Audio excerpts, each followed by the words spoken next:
Aujourd'hui, j'avais envie de vous présenter un livre de Miguel Bonnefoy qui s'appelle Le voyage d'Octavio, qui est son premier roman. Don Octavio, le personnage principal, habite un bidonville, il vit de petits métiers, il fait notamment le ménage dans une église désaffectée, qui est un repère de voleurs de haut vol.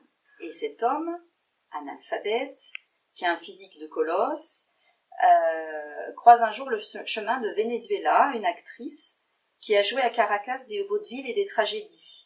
Elle prend plaisir à se promener avec lui, à l'écouter, à lui parler et à lui apprendre à lire.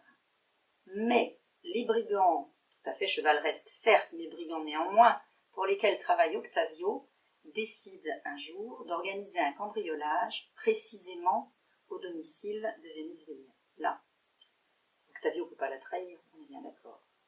Alors, je vais vous lire un petit morceau du 2e chapitre. Octavio reçut le médecin Alberto Perezzo dans son salon.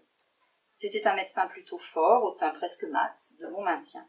Il avait des façons rieuses et légères, une gentillesse dans les manières.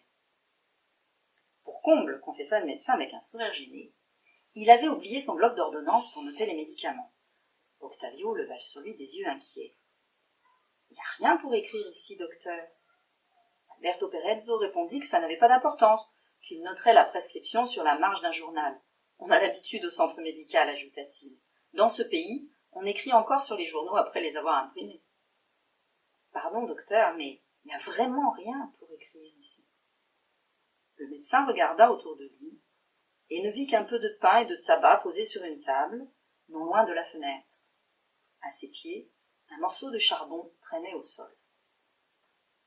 Octavio, regarde ce que nous allons faire. Je vais t'écrire le nom des médicaments sur la table. Je reviendrai demain avec mon bloc.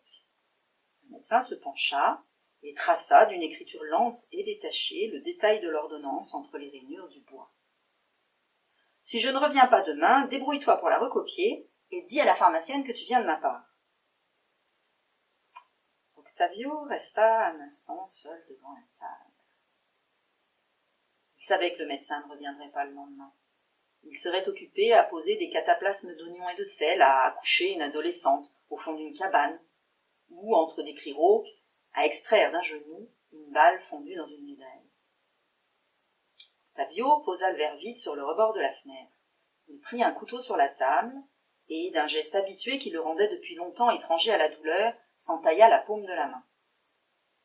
Il observa le sang noircir ses doigts comme des taches d'encre.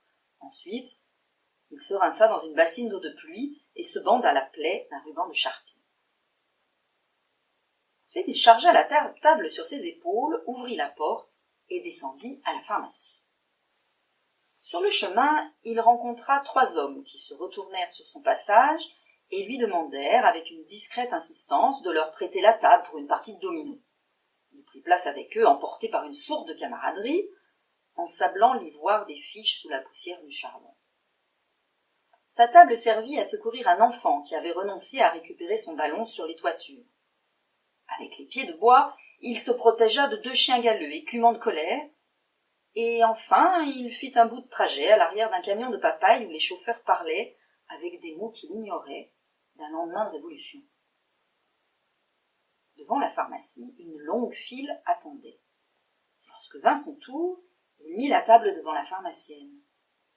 Mais le frottement de son dos avait effacé le charbon. Le nom des médicaments était à présent illisible. Il ne restait qu'une moirure d'un noir poussiéreux. « Que disait l'ordonnance » demanda la pharmacienne, distante, habituée à juger les hommes. Don Octavio se fondit en excuses. Il dit qu'il ne se souvenait plus, avec des gestes gauches, en cherchant sur la table la trace d'une lettre. Il donna le nom du jeune médecin, elle lui dit sèchement qu'il était absent. Les gens s'impatientèrent derrière lui. La pharmacienne détourna le regard, excédée. « Revenez avec une vraie ordonnance. » Octavio s'affola. « Avez-vous de quoi écrire » demanda-t-il soudain. « Écrivez au docteur pour qu'il repasse chez moi. Je suis Octavio, il sait qui je suis. » Mais la pharmacienne lui tendit un stylo et une feuille de papier. « Écrivez-le vous-même, Seigneur. » Cette phrase fit revenir en lui, en un instant, des années de chagrin. Octavio sentit une vieille douleur fernie dans son cœur. Alors lentement, d'un geste qu'il avait répété toute sa vie, il leva leva son bandage et dit avec une voix sourde « Je suis blessée à la main, je ne peux pas écrire. Peut-être pourriez-vous m'aider ?» Alors, ce livre, Le voyage d'Octavio, raconte toutes ces tribulations dans le Venezuela très luxuriant que pourrait décrire Garcia Marquez.